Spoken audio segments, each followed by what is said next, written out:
El mercado inmobiliario acaba de experimentar su mayor cambio desde la pandemia. Eche un vistazo. Por primera vez en 12 años, los vendedores superan a los compradores. Esto significa que sí, los recortes de precios están aquí. Buena noticia para compradores, no tanto para vendedores de casa. Pero hay un factor más sobre la mesa que podría dar la vuelta al mercado inmobiliario de nuevo.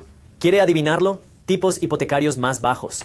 Potencialmente. El Banco de la Reserva Federal está considerando seriamente bajar los tipos de interés para estimular la economía y estimular el mercado inmobiliario. Por eso, en este vídeo, quiero desglosar lo que está ocurriendo en el mercado de la vivienda para que tenga una mejor idea de lo que puede estar por venir, porque las cosas están cambiando muy deprisa. Para comprender el rumbo del mercado inmobiliario, es clave conocer su evolución. Imagina adquirir la vivienda promedio en EU. Y si usted compró esta casa mediana en América después de la pandemia en 2020, usted estaba en un mercado de compradores porque nadie quería comprar una casa. Nadie quería dejar sus hogares, así que tenía mucho más apalancamiento como comprador. La vivienda media en Estados Unidos en 20 años después de la pandemia rondaba los 387,000, más el tipo hipotecario medio en 2020 era del 3,4%. Eso significa que si pusieras un 20% de entrada, el pago de tu hipoteca habría sido de unos $1,373 al mes.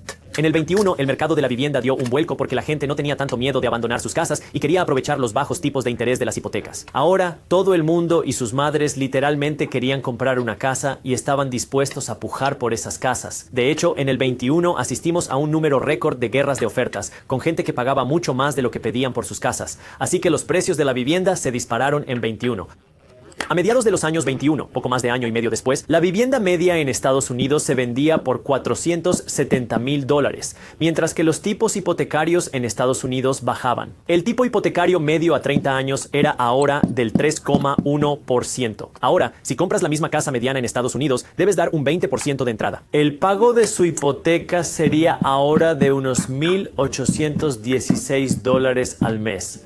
Pero ahora avancemos rápido hasta 25 porque parece que las cosas han tocado techo. Los precios de la vivienda han subido y subido y subido, pero ahora porque la vivienda se ha vuelto tan no asequible, los vendedores se ven obligados a dar concesiones y reducir los precios de sus casas. Echa un vistazo. En abril de 2005, la vivienda media en Estados Unidos se vendía por $585,000. Estoy usando el índice Case-Shiller de EUU para llegar a todos estos números de la casa porque hay un montón de diferentes índices por ahí que miden los precios de la vivienda. Algunos son mucho más altos que otros. Estoy utilizando el índice Case-Shiller, mientras que el tipo medio de las hipotecas fijas a 30 años es del 6,5%, lo que significa que sí, que estás pidiendo más dinero prestado.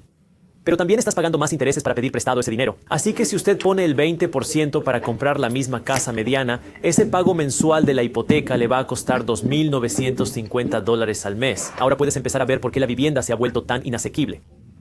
El precio medio de la vivienda en Estados Unidos ha subido más de un 50% y el pago mensual de la hipoteca de la misma casa ha subido alrededor de €1,000,000. 115% porque no solo estás pidiendo prestados más dólares, pero usted está pagando una tasa de interés más alta. Sí, en mis resúmenes de mercado gratis informamos diariamente sobre el mercado de la vivienda, acciones, criptomonedas, con mi equipo rompiendo las noticias financieras, la economía global y nuestra propia economía en un divertido, ingenioso y fácil de leer boletín de noticias que es leído por cientos de miles de inversores cada mañana.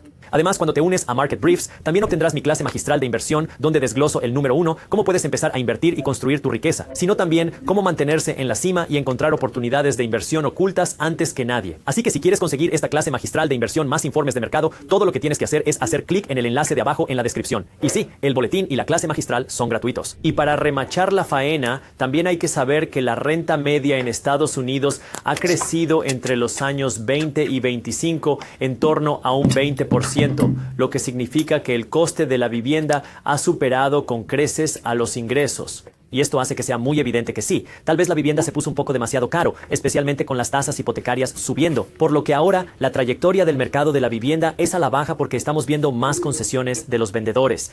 Estamos viendo más recortes de precios, estamos viendo más vendedores entrar en el mercado que los compradores. Así que ahora tenemos vendedores que compiten entre sí para vender sus casas en lugar de compradores que luchan entre sí a través de guerras de ofertas. Recuerde que los precios de la vivienda vienen determinados por la oferta y la demanda. Cuando hay más compradores que vendedores o demanda que oferta, los precios de la vivienda suben. Eso es lo que vimos en los años 20, 21, 22, 23 y un poco en el 24. Cuando tienes más vendedores que compradores, más oferta que demanda, eso hace bajar los precios de la vivienda. Y eso es lo que estamos viendo ahora en 25 a medida que más vendedores entran en el mercado y más compradores dicen, ya no podemos permitirnos esta casa. Pero hay un par de cosas a las que hay que prestar atención. Número uno, los precios de la vivienda caen mucho más despacio de lo que suben. Y la segunda es que los tipos hipotecarios podrían bajar para aumentar de nuevo la demanda. Empecemos hablando de la velocidad de los precios de la vivienda. Porque si usted es un vendedor de casas, supongamos que eres propietario de una casa valorada hoy en $400,000 y que alguien se te acerca y está dispuesto a ofrecerte un 20% por encima del precio de venta. Te dicen que te vamos a dar $480,000 por tu casa. ¿Qué vas a decir? Absolutamente, me vas a pagar más dinero de lo que pensaba, te venderé esa casa. Pero si alguien se te acerca y te dice, estamos dispuestos a darte un 20% por debajo del valor de mercado, ahora es un escenario diferente. Así que si alguien te ofrece $320,000 por lo que tú crees que vale $400,000 la casa, ahora, en lugar de decir inmediatamente, voy a reducir el precio de mi casa, podrías decir, déjame esperar un poco más, déjame ver si recibo más ofertas. A lo mejor, rebajas el precio $5,000 o $10,000 y a ver qué pasa, porque vas a estar menos ansioso y emocionado por rebajar el precio de tu casa que por subirlo, que es la razón por la que los precios de las casas suben mucho más rápido de lo que bajan. Téngalo en cuenta, pero también hay que tener en cuenta los factores que podrían afectar a la demanda, porque si hay más compradores en el mercado, bueno, entonces eso también podría igualar los precios de la vivienda para potencialmente no ver caer los precios de la vivienda y qué factores afectan a la demanda o la capacidad de la gente para ser capaz de pagar la casa, que puede incluir las tasas hipotecarias. El Banco de la Reserva Federal es el Banco Central de los Estados Unidos y tiene la capacidad de influir en los tipos de interés. Ahora, estas tasas de interés no son su tasa de hipoteca, pero puede influir en la tasa de hipoteca que su banco le cuesta. Ahora, el presidente Trump ha dejado muy claro que quiere ver tipos de interés más bajos por parte del Banco de la Reserva Federal. Y hasta hace muy poco el Banco de la Reserva Federal seguía diciendo que no vamos a bajar los tipos de interés porque nos preocupan los aranceles. Seguimos preocupados por la inflación. No sabemos qué va a pasar con la economía. Así que no vamos a recortar los tipos de interés a corto plazo. Bueno, muy recientemente el presidente Trump se reunió con Jerome Powell, que es el presidente en el Banco de la Reserva Federal. Y ahora estamos empezando a escuchar más discusiones de que tal vez el Banco de la Reserva Federal está abierto a la idea de recortar las tasas de interés en algún momento pronto, aunque el Banco de la Reserva Federal también ha dicho que no van a jugar a la política en absoluto. Ahora, ¿Jerome Powell fue influenciado por el presidente Trump? No lo sé. Pero lo que sí sé es que si los tipos de interés bajan y digamos hipotéticamente que los tipos hipotecarios bajaran al 5%, es muy probable que aumentara la demanda. ¿Cuánto? No lo sabemos, pero si vemos un aumento de la demanda y supera al número de vendedores, eso podría hacer subir de nuevo los precios de la vivienda. Pero hay dos cosas que quieres recordar antes de que te deje en este video, que hay dos razones que podrían llevarnos a tasas hipotecarias del 5%. Número uno es que entremos en recesión. El segundo número representa el tiempo. Cuando nos enfrentamos a una recesión, la Reserva Federal suele reducir las tasas de interés. En los años 20 hubo pandemia y el Banco de la Reserva Federal recortó tasas para impulsar economía. Si durante una recesión vemos tipos hipotecarios más bajos, esto podría impulsar la demanda de viviendas en el mercado. La otra razón es que si seguimos esperando hasta que las cosas se calmen con la inflación y los aranceles, y entonces el Banco de la Reserva Federal dice que es el momento de bajar los tipos de interés, ¿cuál va a ser? Y no lo sé, pero esos son los factores a los que hay que prestar atención. Así que si estás pensando en comprar una casa, lo que te voy a dejar, que siempre quiero que recuerdes, es comprar una casa que te puedas permitir. No intentes cronometrar el mercado de la vivienda, porque lo que creo es que la casa en la que vives no es un activo, es un pasivo. Si la tratas como un pasivo, ahora puedes trabajar en la creación de riqueza real fuera de la casa en la que vives. ¿Cómo cree que las instituciones se benefician de nuestra falta de educación financiera? Bueno, creo que este sistema, nuestro sistema económico, está diseñado para mantener a la mayoría de la gente pobre.